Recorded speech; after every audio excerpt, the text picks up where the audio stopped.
Hello. Hello, everybody. So I will be starting the customary toast as the best man. Greetings to all family and friends, and all new family and friends. So I've been lucky enough to get to know Sueann over the past few years, the lovely bride over there, in case you haven't been here the whole time. And it's an opportunity for which I am extremely grateful for. And I have also been lucky, in a different kind of way, to have gotten to know Tom, the shortly to be blushing groom sitting over there.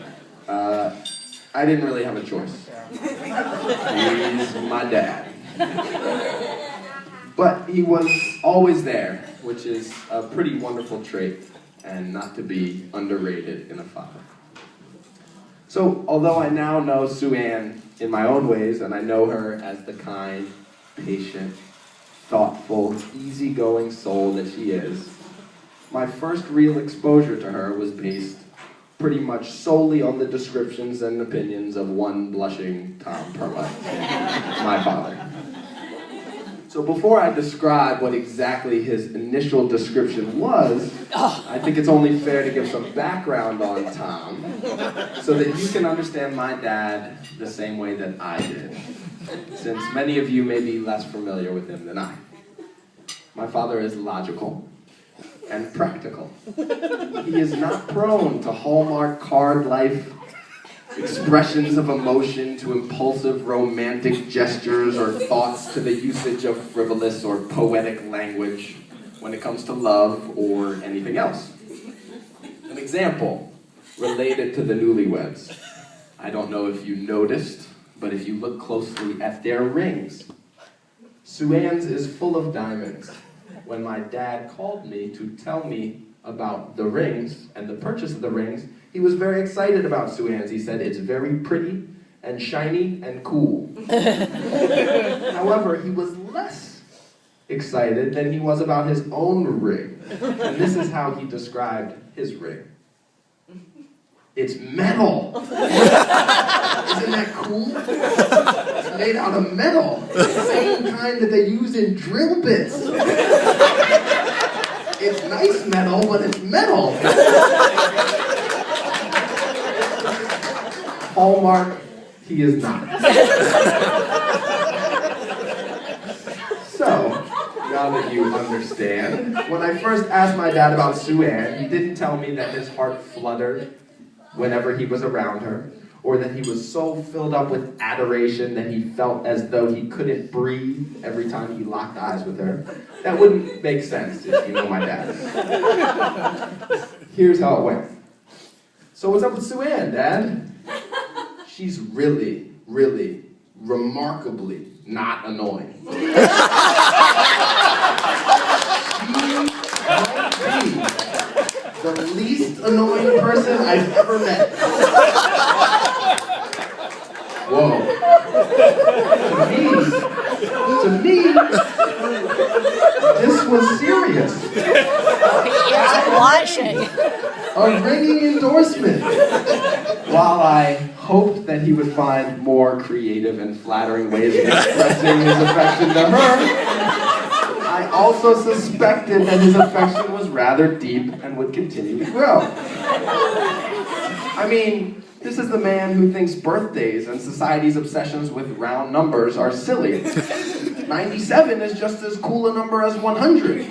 Why don't we celebrate when something hits 97?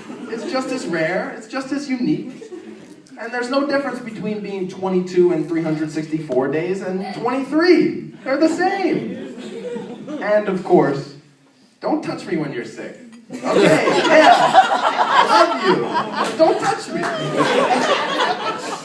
So you can imagine, having known my dad all my life, I thought he might be pretty seriously in love with this whole not annoying business. And imagine my surprise at seeing them together, watching them laugh about nothing, making faces together. If you ever have the chance to see your dad make a dumb joke, go like this. and nuzzle his girlfriend, I highly encourage you to do so. It is a remarkable experience.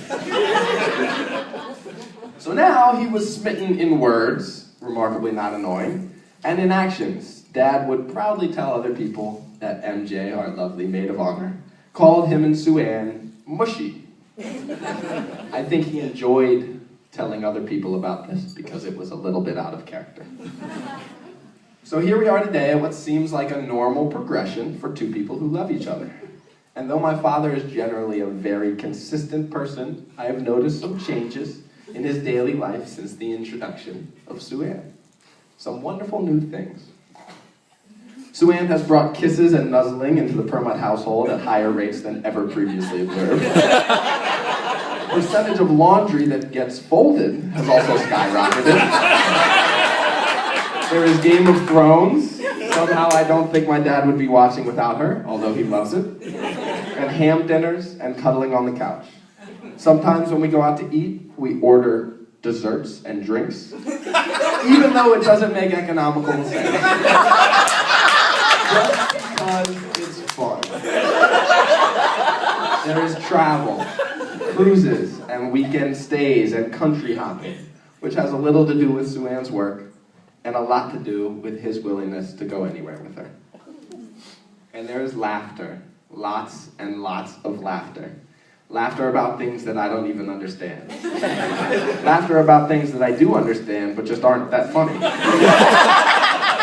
Laughter about serious, real-life problems, and laughter about Sueann's imitation of the face from Downton Abbey. Laughter for each other. So, let's raise a glass to the newlyweds. Thank you to Tom and thank you to Sueann for making each of our lives just a little bit better and more filled with laughter and love through your laughter and love with each other. Thank you for letting us all share the day with you, and I hope that I can help inspire happiness within the people in my life in the same way that you are able to do for each other. Cheers to the newlyweds. Cheers. And if anyone else would like to come up and speak, feel free. That'd be hard to follow up on. Yeah.